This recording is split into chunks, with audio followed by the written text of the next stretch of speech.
Hi there, so my new helmet has finally arrived after a 2-month wait, so I'm off to test that now.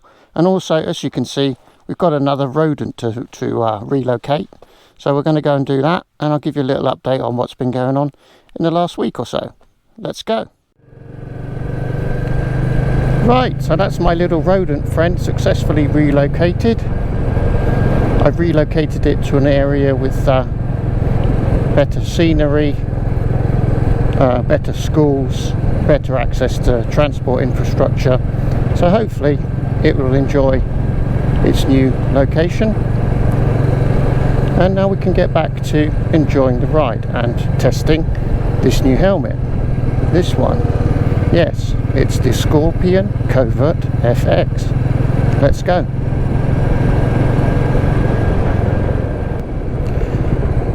Right, well, I've only really used the helmet coming out here, but so far I'd say it sounds like it's going to be quite a quiet helmet. Hopefully that's the case, because obviously if you're vlogging and you're trying to record live on mic audio, you want the helmet to be as quiet as possible, but certainly from what I'm hearing, it feels like the helmet's nice and quiet. I'm very happy with the fit of it as well. I'm not getting any pressure points anywhere. It feels very comfortable. The visor area gives quite a wide field of view. Not the widest by any means. I think the Schubert C4 Pro beats it, but it's wider than most. It's not. You don't feel like you're peering through a letterbox, so that's good. We'll just take a little ride up to Las Menas today, I think. So we'll just head for Serón now. So yeah. Yeah, it feels very comfortable, as I said. I like the field of view. Another thing which is a little bit unusual, this is the first helmet I've ever had where the recesses or the pockets for the headset loudspeakers are actually directly over my ears. Normally they end up above my ears somewhere, which means that you have to have the headset up at full volume all the time. Otherwise you can't actually hear it very well. So with this helmet here, I have got the loudspeakers. I've just put in my cheap little Amazon Bluetooth headset for now. I haven't fitted my intercom, I was just testing it. But yeah, the actual earpieces, the loudspeakers are directly over my ears, so that should mean that I've got more headroom on the volume front, so that's excellent. I'm also liking the fact that the visor seems to have a really good seal. This is it just pushed down lightly now, but if I want a really good seal I can push it all the way down onto the little pin thusly, and I think that gives a really tight seal. So yeah, so far it's all good. This helmet also comes with a smoked visor as an accessory, so you get the clear visor fitted, and then you get a little bag with a smoked visor in it. So I fitted the smoked visor because I won't be riding at night time. Well, not if I can help it. They probably do that because for a modern helmet it's a little bit unusual. This one, it doesn't actually have an integrated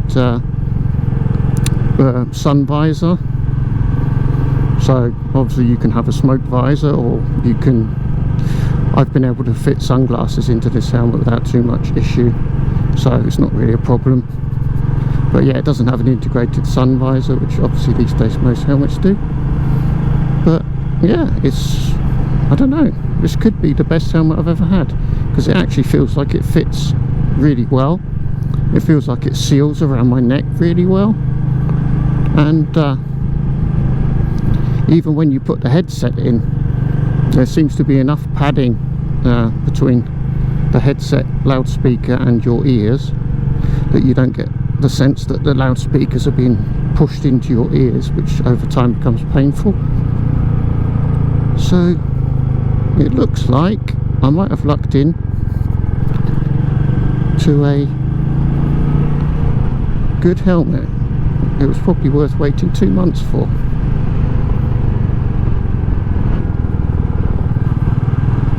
Oh, got an itchy nose. Hang on. Itch. So,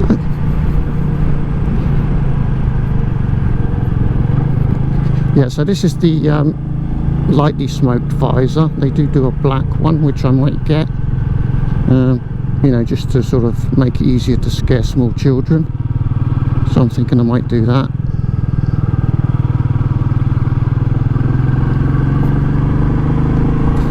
Well, they've had something going on here. What have they had going on here? I don't know, some kind of festival, obviously, because they've got extra parking.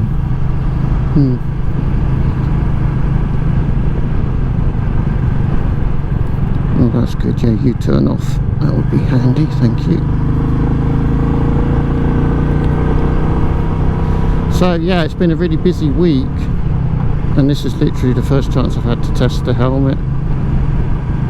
Just spent yesterday setting it up with the headset and the tinted visor. So just a quick little blast. This is the Sunday before this video comes out, so again it's a last minute job, but hopefully we'll get a video out of it. Got a little bit of news for you as well. So yeah, on the rat front we're now up to 6 rats in total. I've caught 3 and relocated them. My garage neighbour, he's also caught 3, and I don't think he relocated them, if I'm putting it nicely. So yeah, so we're up to 6 currently, and the bait does seem to be staying in the traps longer every time, so I think we're gradually whittling them down. And yeah, the recommendation from Peter Holland to use Mars bar is working well. Mars bar seems to be a good bait for the little rats. So yeah, I imagine there's only 1 or 2 left now, touch wood, and then I can clean Buddy, because he's still getting little muddy paw prints all over him, which is annoying. And he does need a wash, because last week of course he had his service, so there's lots of mechanic juice all over him, so that will need cleaning off, as well as the rat prints.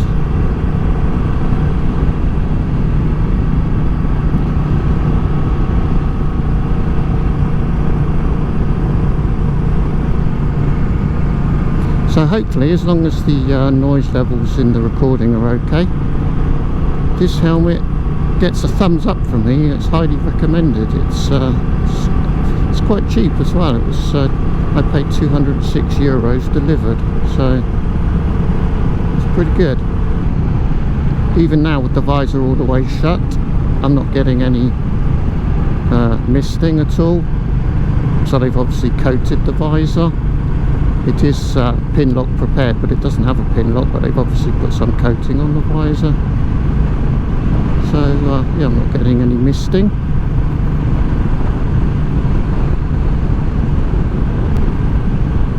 So yeah, thumbs up, enjoying the helmet, it's a good one.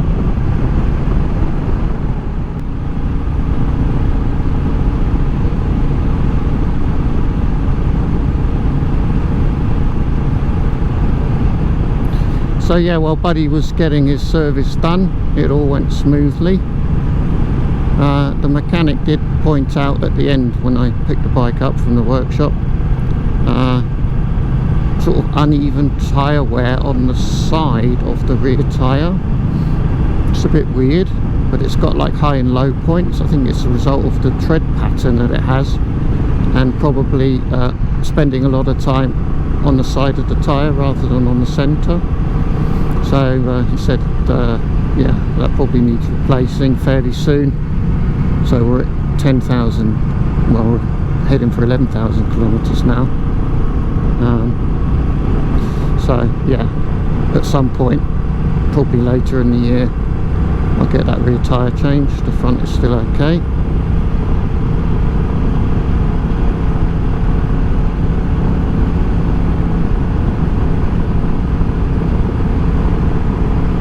And Buddy is absolutely superb, despite the little annoying little dirty mechanic and paw prints everywhere. He's very happy.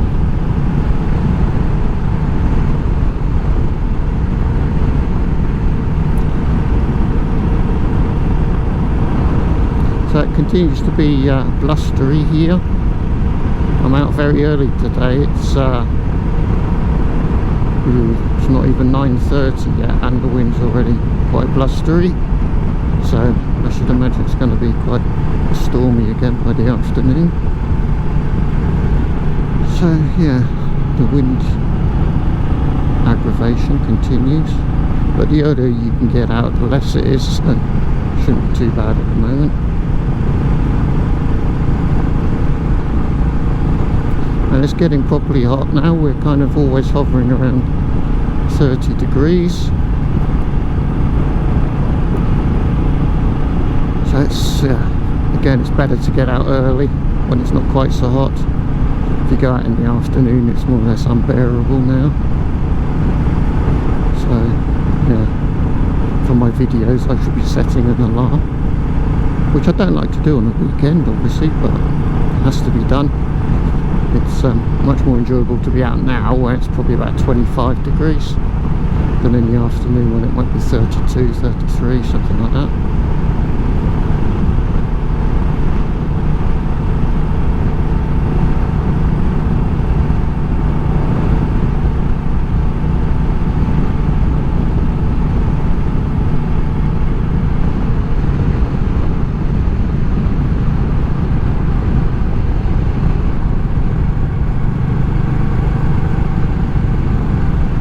As you may have seen in the intro, I did manage to get Buddy's panniers off before taking him in for the service, but I haven't yet managed to get around to putting them back on. But yeah, it was strange seeing Buddy without his panniers. Made me realise that it's a really good looking bike, just as it comes from Royal Enfield. You don't really need to do anything to it. It's just a really good classic looking cruiser. But yeah, I mean, I've got a backpack on now for my camera stuff and my papers, but if I'm carrying like my drone and my tripod, I really need the panniers for that. So although I prefer how it looks without them, I think I'll be putting them back on just for the vlogging really, because I need the carrying capacity, and I don't want to be wearing a really big heavy backpack when I'm out riding. So that's another job. Hopefully get that done sometime next week. Today is all about getting this video done, so when I get home, Ruby's had her sausage. We should be straight on the computer downloading and editing to get this one to you for Tuesday.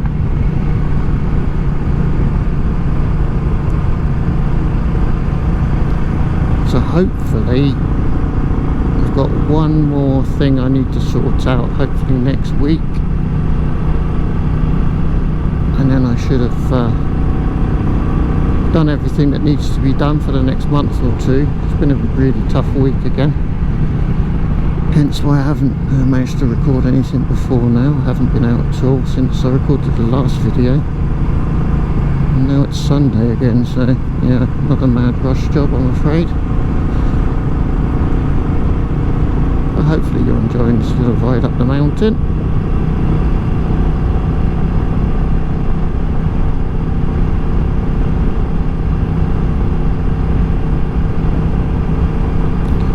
This road's starting to break up. You can see these black patches here. You really need to avoid those mid-bend because it's a loose surface if you hit that stuff. which isn't very nice. So unfortunately, yeah, this road is starting to suffer. It's been really good for a long time. I actually remember the last time they resurfaced it and it was brilliant coming up here. But that's about 15 years ago now, so it's just starting to break up a little bit. It's usually in the middle of the lane on every bend, as you can see there. So you just have to pick your line to avoid the middle of the lane usually.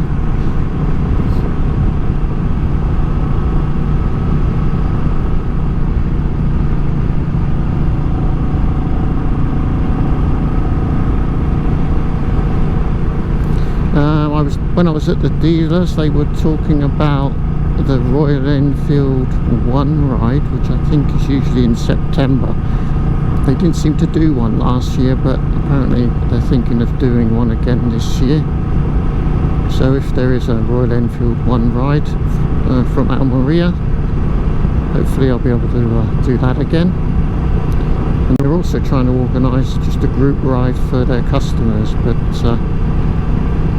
it's kind of like a WhatsApp group. And they're trying to get a date, and then everyone goes, oh yeah, that date, and then someone pipes up, no, I can't come then. So then it's like, oh, let's try another date, and then it's the same again, yeah, and then someone else says, oh no, I could make the other one, but I can't make that one. So yeah, you know what it's like, trying to organise a large number of people, not easy. So I don't know if that one's going to actually happen. I said to the bloke, is it definitely happening? And he shrugged his shoulders. And I said, oh well, if it's definitely happening, let me know when it is and I'll try and come. But otherwise, I'll wait for the official Royal Enfield 1 ride.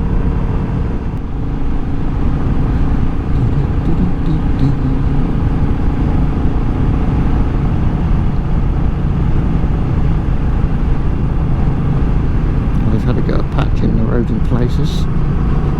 That's new.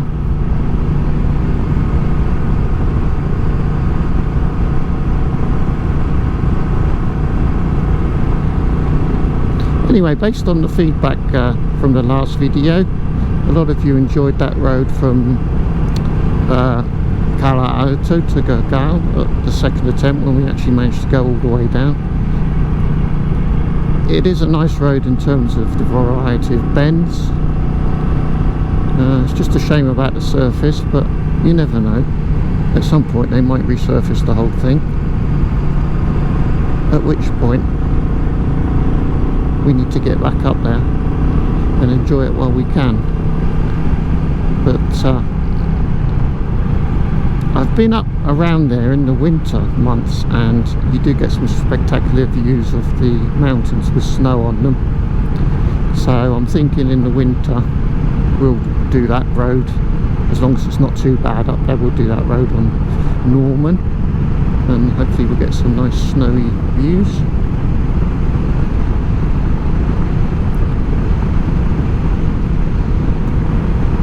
Right, let's just see what the noise level's like at 90k's. Right, that's 90k's now. That's faster than I would normally be riding, so hopefully that's alright for you.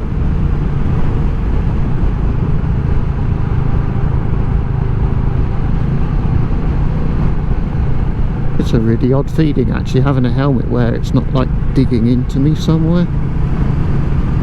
It's just kind of atop my head, and my ears are not hurting and nothing's being pinched.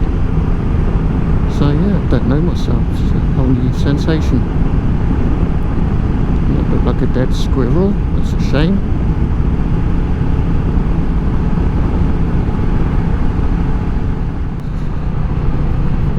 Oh, I'll give you the solution to the last something I learned this week, because only one of you got it, and that was the person whose video I was referring to.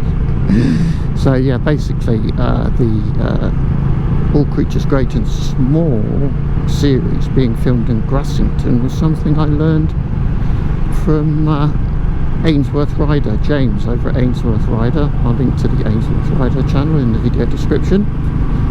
And it could have also been Foxy, Silver Fox Travels, because they actually went there together, so they both did a video on it. So yeah, either one of those answers would have been correct. So I tried to remember to do that if I pose the question. I'll try and give you the answer in the next video, but I'm not promising I'll always remember to do that, but I'll do my best. So did I learn anything this week? Well, I was trying to think of something, and I haven't really, because I haven't had time to watch YouTube this week. It's just been manic, so I'm falling behind again on all my channels, so I'm sorry about that. If I haven't watched your video yet, I shall do it hopefully this week when things settle down. I'll have a little bit more TV time. Oh, I know, one final thing. I was chatting to Hippo-Drones, Pete from Hippo-Drones. Hippo-Drones is another channel I watch. I'll link to his channel as well in the video description. And we were just chatting about the fact that ideally you'd have a bike for kind of every mood, because sometimes you want to just have some crazy acceleration for, you know, a couple of blasts and then go, that'll do, scratch that itch. Sometimes you just want to chill out, sometimes you want to go off-road. And we were just saying, yeah, really probably everybody needs about 6 bikes really to have a bike for every mood. And then Pete had the amazing idea, which I've told him he needs to patent, which is yeah, instead of rider modes, what we need is rider moods. So you'd have a bike and you can select what mood you're in, and it would just adjust the suspension and the engine map and everything. I mean, the ergonomics ideally, but I think that would be tricky. So yeah, that would be kind of cool, wouldn't it? So rider moods coming to a motorcycle near you very soon, I would imagine. That would be awesome. So it's either rider moods or we all have to have 6 motorbikes. So we'll see which works out to be the easiest, I guess.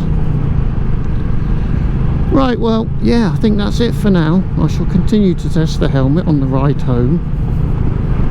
And yeah, hopefully you found this enjoyable. It's a nice little view of the trees, a bit of forest as we head home. Yeah, I'm off home now to get Ruby a sausage, of course. And thank you for watching. If you like the video, give it the old thumbs up. And I look forward to seeing you in the next one. Take care until then. Bye bye.